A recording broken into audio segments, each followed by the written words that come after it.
நீங்க நினைக்கிற மாதிரிலாம் அங்க எதுவும் நடக்காது. உங்களுக்கு எந்த பிரச்சனையும் வராம நான் பாத்துக்கிறேன். என்ன நம்புங்க. என்ன பேசுறாங்கன்னு சரியா கேட்கலையே. காதை வச்சு நல்லா கேட்கலாம். ம்.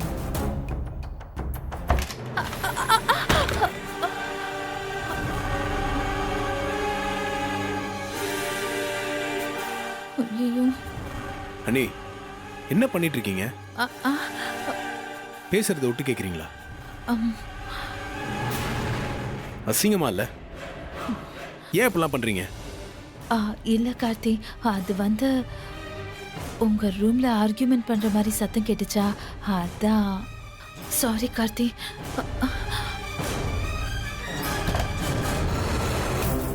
இங்க பாருங்க, நான் சொல்ல வேண்டியதெல்லாம் சொல்லிட்டேன். நான் இப்ப ஸ்டேஷன் போறேன். நீங்க வர்றதா வேணாமா நீங்களே முடிவு பண்ணிக்கங்க.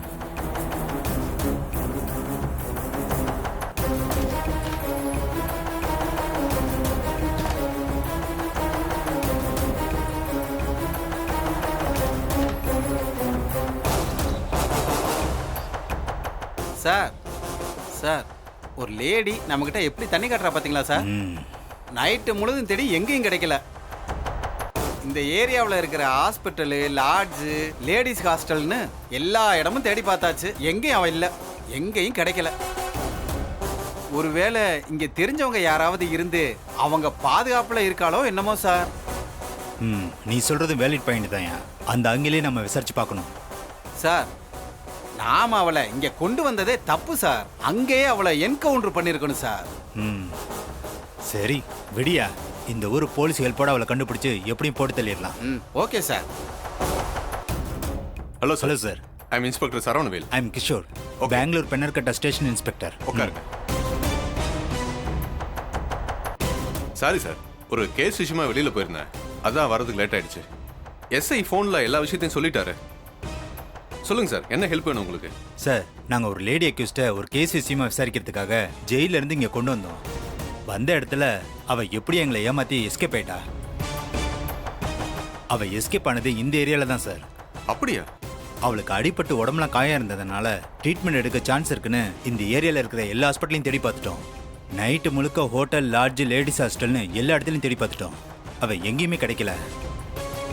இனிமே நாங்க தனியா தேடி பார்க்கறது சரி வராதுன்னு நினைச்சு தமிழ்நாடு போலீஸ் ஹெல்ப் கேட்கலான்னு உங்களை பார்க்க வந்தோம் சார். ஆல்ரெடி ஹையர் ஆஃபீஸருக்கு இன்ஃபார்ம் பண்ணியாச்சு. இருந்தாலும் லோக்கல் ஏரியா போலீஸ் ஸ்டேஷன்ல உங்க ஹெல்ப் கேட்கலான்னு உங்களை பார்க்க வந்தோம் சார். சார், அந்த அக்யூஸ்ட் பேர் என்ன? சார், அவ பேர் கீதா. நேற்று நைட்டு தான் எஸ்கேப் ஆகி போயிட்டா. இதுல அந்த அக்யூஸ்ட பத்தின எல்லா டீட்டெயில்ஸும் போட்டோவும் இருக்கு. சார், நாங்க இந்த ஏரியால நல்லா சர்ச் பண்ணியும் அவ கிடைக்கலனா இங்க அவளுக்கு தெரிஞ்சவங்க யாராவது இருந்து அவங்க பாதுகாப்புல கூட அவ இருக்கலான்னு எங்களுக்கு டவுட் இருக்கு சார். அந்த ஆங்கிலையும் நீங்க தேடி பார்த்து எங்களுக்கு ஹெல்ப் பண்ணணும். சரிங்க சார், நீங்க சொன்ன ஆங்கிலையும் நாங்க தேடி பார்க்குறோம்.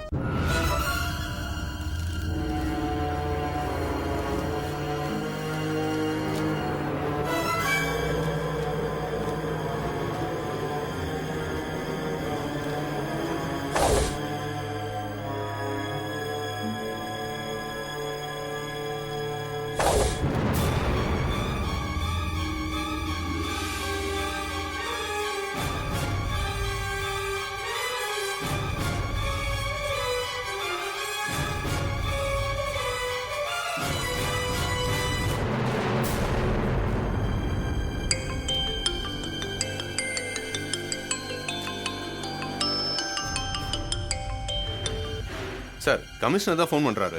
இதுல எல்லா டீட்டெயிலும் இருக்குல்ல. உங்க கான்டாக்ட் நம்பரை ரைட்டர்கிட்ட கொடுத்துருப்போங்க.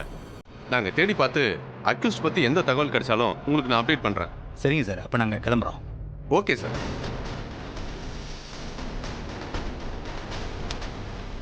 Thank you. Okay sir. Hello sir.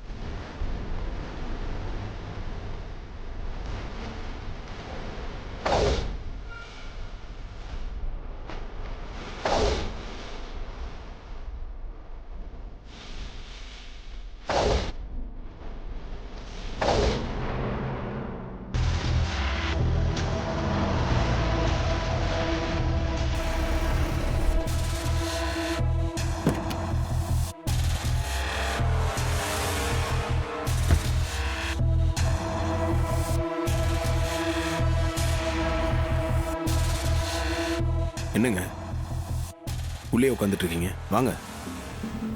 இல்ல உள்ள வரணுமான்னு யோசிக்கிறேன். ஸ்டேஷன் வரைக்கும் வந்துட்டு உள்ளே வரணுமான்னு கேட்குறீங்க?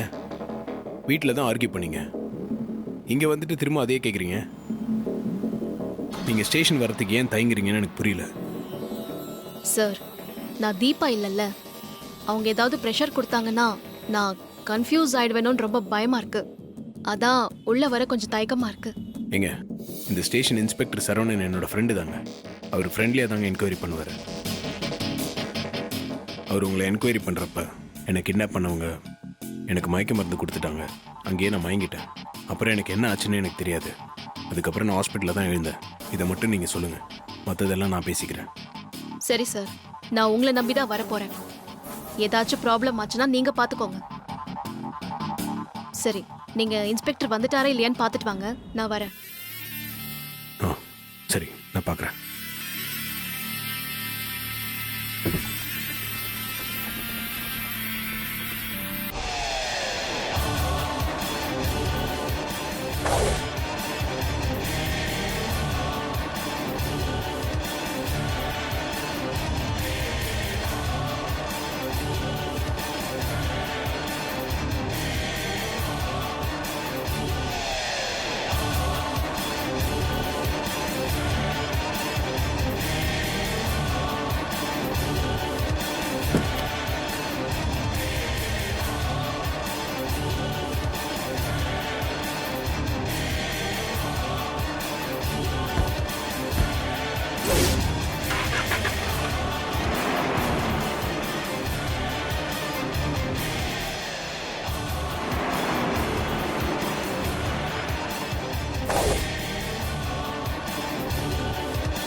Okay sir. Sorry Karthi, commissioner லைன்ல இருந்தாரு, அதான் உங்களை வெயிட் பண்ண வைக்க வேண்டியதா போச்சு. சாரி கார்த்தி. இல்லை பரவாயில்ல சார். ஆமா, தீபா வரலைங்களா? நீங்க மட்டும் தான் வந்திருக்கீங்க. இல்லை வந்திருக்காங்க, காரில் தான் இருக்காங்க. இருங்க, நான் கூட்டிகிட்டு வரேன். இருங்க, நீங்க இருங்க கார்த்தி, நான் உங்களை கூப்பிட்டு வர சொல்றேன். சுனிதா. Yes sir. இங்க வாங்க. வெளியில சாரோட வைஃப் கார்ல வெயிட் பண்ணிட்டு இருக்காங்க. சரிங்க சார். போய் கூட்டு வாங்க. Okay sir.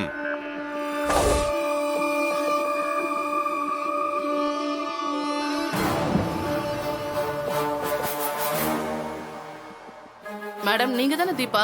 ஆமா. சார் உங்களை உள்ள கூப்பிடுறாரு, வாங்க. வரேன். வாங்க மேடம். அம்மா நல்லா இருக்காங்களா கார்த்தி? ஓகே தான் சார். ஓகே, வாங்க சார் வந்துட்டாங்க. உட்காருங்க.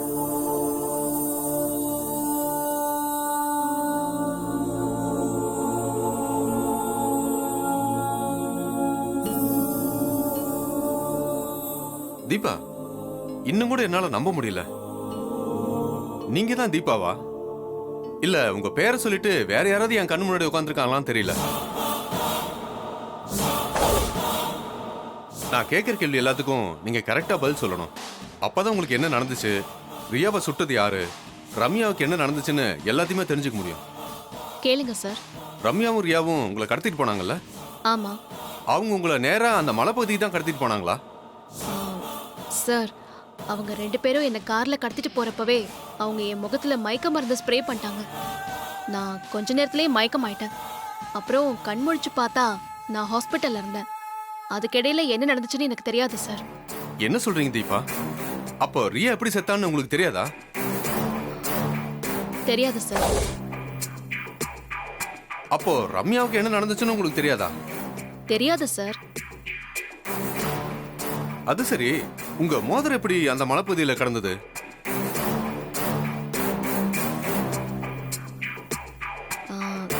தெரியல சார். நான் மயக்கத்துல இருக்கும்போது அவங்க என் விரல்ல இருந்து கழட்டி இருக்கலாம்.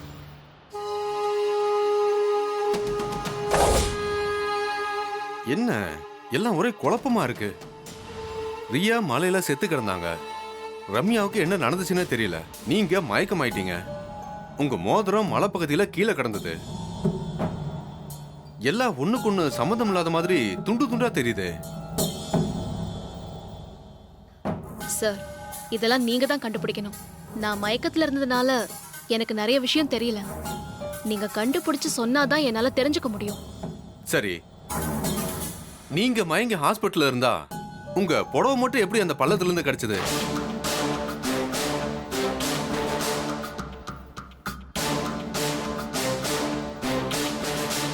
ஆ, சார் அந்த கேள்விக்கெல்லாம் எனக்கு பதில் தெரியல சார். நானும் உங்களை மாதிரி குழப்பத்தோட யோசிச்சுக்கிட்டே தான் இருக்கேன். இதையும் நீங்க தான் சார் கண்டுபிடிச்சு சொல்லணும். என்ன கார்த்தி, இவங்கள விசாரிச்சா இந்த கேஸ்ல இருக்கிற எல்லா கேள்விகளுக்கும் பதில் கிடைக்கும்னு பார்த்தா குழப்பம்தான் அதிகமாகுது. விட தெரியாத கேள்விகளோட லிஸ்ட் நீண்டுகிட்டே போகுது.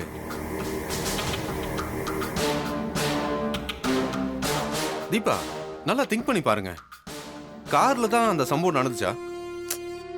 ஆமா சார், அவங்க எனக்கு மயக்க மருந்து கொடுத்தாங்க. கார்லயே வச்சு கொடுத்தாங்க. அதனால தான் எனக்கு எதுவுமே தெரியல.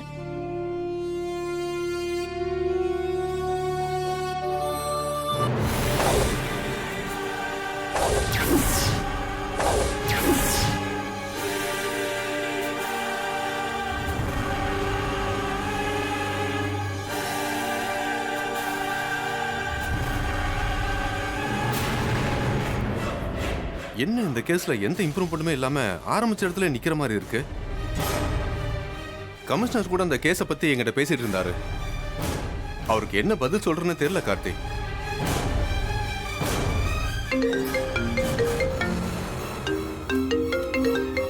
சார், ஒரு முக்கியமான கால் பேசிட்டு வந்தேன். பேசிட்டு வாங்க.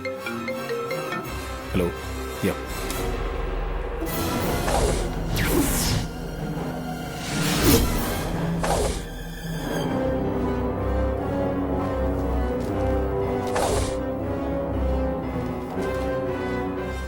போட்டோ என்ன இங்க இருக்கு? ஒருவேளை அந்த போலீஸ்காரங்க என்கொயரிக்காக இங்க கொண்டு வந்திருப்பாங்களோ? பார்த்தா கண்டுபிடிச்சிருவாங்களே. எப்படியாவது இந்த போட்டோவை எடுத்துடணும்.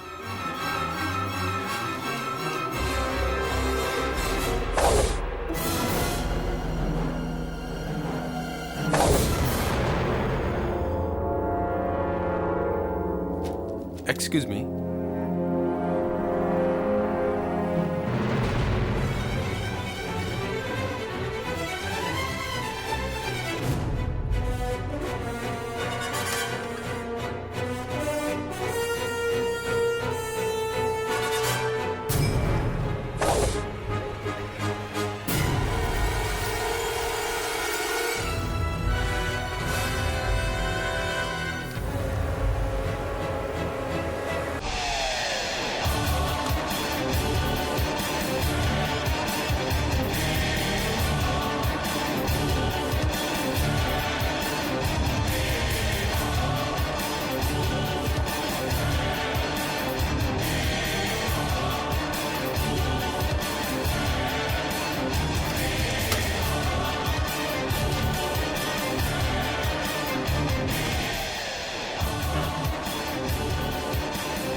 சார், முடிஞ்சிருச்சா? நான் கிளம்பலாம்ல?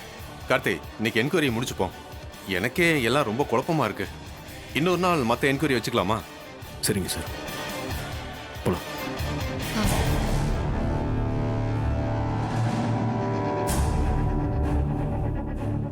சார், இந்த கேஸ் விஷயமா உங்ககிட்ட சில விஷயங்கள் பேச வேண்டியிருக்கு. சீக்கிரமே வந்து பேசுகிறேன். ஓகே கார்த்தி. Thank you sir.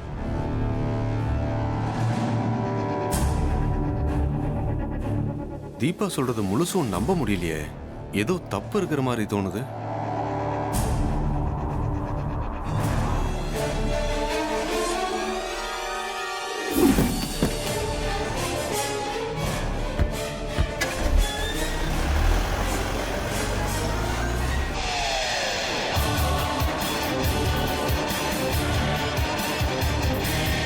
எப்படியோ போலீஸ் கிட்ட இருந்து தப்பிச்சாச்சுன்னு கொஞ்சம் நிம்மதியா இருந்தா, இந்த ஊரு போலீஸ் ஸ்டேஷன் வரைக்கும் வந்துட்டாங்களே. நல்ல வேளை நாம போலீஸ் ஸ்டேஷன் வரைக்கும் போனது நல்லதா போச்சு.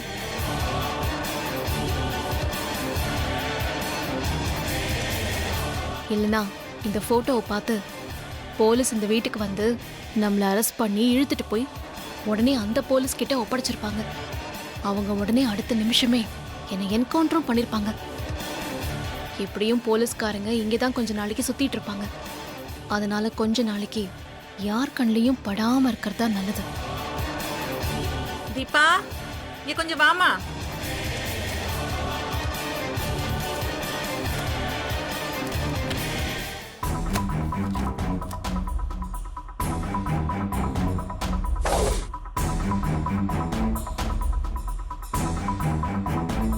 சொல்லுங்க அத்தை, எதுக்கு கூப்பிட்டீங்க? வெயிட் பண்ணுமா, சொல்றேன்.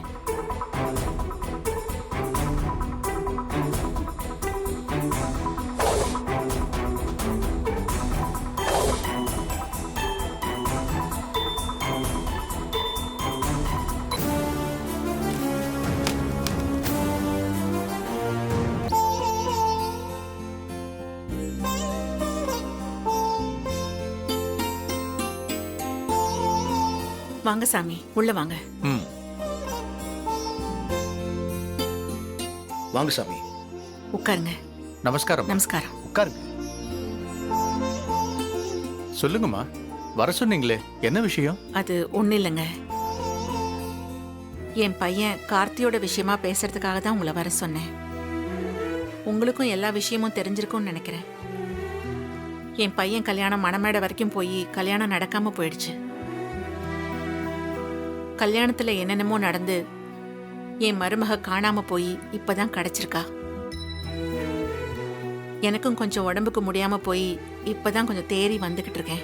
ஆமாம்மா, நானும் எல்லாத்தையும் கேள்விப்பட்டேன். உங்கள மாதிரி நல்லவங்களுக்கெல்லாம் இப்படி நடந்திருக்கவே கூடாதும்மா. அந்த கடவுள் ஏன் தான் இப்படி சோதிக்கிறாருன்னு தெரியல. சரிங்க, நடந்தது நடந்து போச்சு. இனிமே அதையே நினைச்சிட்டு இருந்தா எதுவுமே சரியாகாது. அதான் நின்னு போன கல்யாணத்தை திரும்பவும் நடத்தலாங்கிற முடிவுக்கு நான் வந்திருக்கேன். அதுக்கு நீங்க தான் ஒரு நல்ல நாளா பார்த்து குறிச்சு கொடுக்கணும்.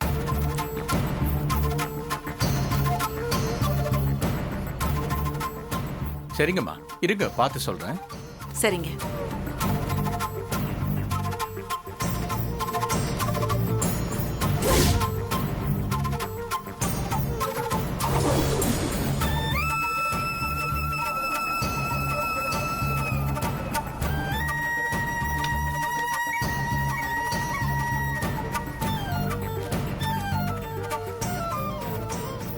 அம்மா, ஐயர் எதுக்குமா வந்திருக்காரு? அது ஒன்றும் இல்லைப்பா. நின்று போன உன் கல்யாணம் திரும்ப நடக்கணுங்கிறதுக்காக ஐயரை நல்ல நாள் பார்க்க வர சொல்லியிருக்கா. அம்மா, கொஞ்சம் வாங்களேன், உங்ககிட்ட கொஞ்சம் பேசணும். இருப்பா, ஐயர் விஷயத்தை முடிச்சிட்டு நான் வரேன். இல்லைம்மா, அது விஷயமா தான் உங்ககிட்ட பேசணும். கொஞ்சம் வாங்களேன் ப்ளீஸ். சாமி, அம்மா, நீங்க பாத்துக்கிட்டே இருங்க, நான் வரேன். சரிங்கம்மா.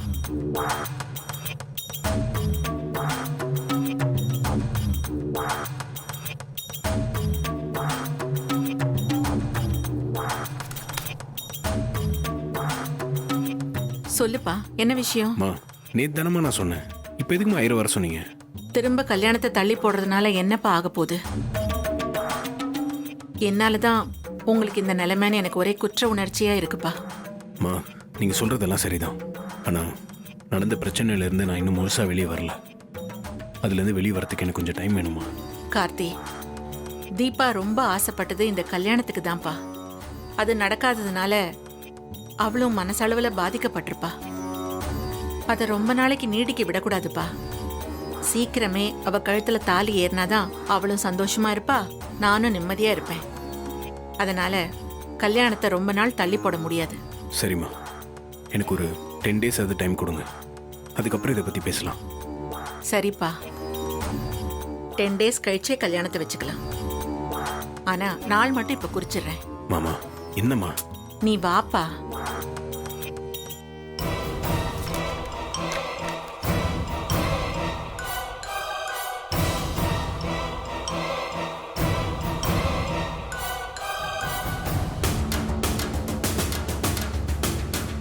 என்ன சாமி, நாள் பார்த்துட்டீங்களா? ஒரு 3 முகூர்த்த தேதி பார்த்து வச்சிருக்கம்மா. நீங்க அதுல ஒன்று செலக்ட் பண்ணா அந்த தேதியிலே வச்சுக்கலாமா? இல்ல சாமி, ஒரு 10 நாள் கழிச்சு ஒரு நல்ல முகூர்த்தம் இருந்தா அதை பார்த்து சொல்லுங்க, அதுல வச்சுக்கலாம். இருங்கம்மா பார்த்து சொல்றேன். மா ஏமா 10 நாள் கழிச்சு பார்க்க சொல்றீங்க? சீக்கிரமா வச்சா நல்லது தானே? இல்லம்மா, ஒரு காரணமா தான் சொல்றேன், கொஞ்சம் இரு. அத்தை, இந்த தடவை கல்யாணத்தை பத்திரிக்கை அடிச்சு மண்டபம் பார்த்து கிராண்டா எல்லாம் பண்ண வேண்டாம். சிம்பிளா நடத்துவோம். ஏன்னா போன தடவை எல்லாத்தையும் கிராண்டா பண்ணியே இவங்க கல்யாணம் நடக்காம போயிருச்சு. அதுக்காக தான் சொல்றேன்.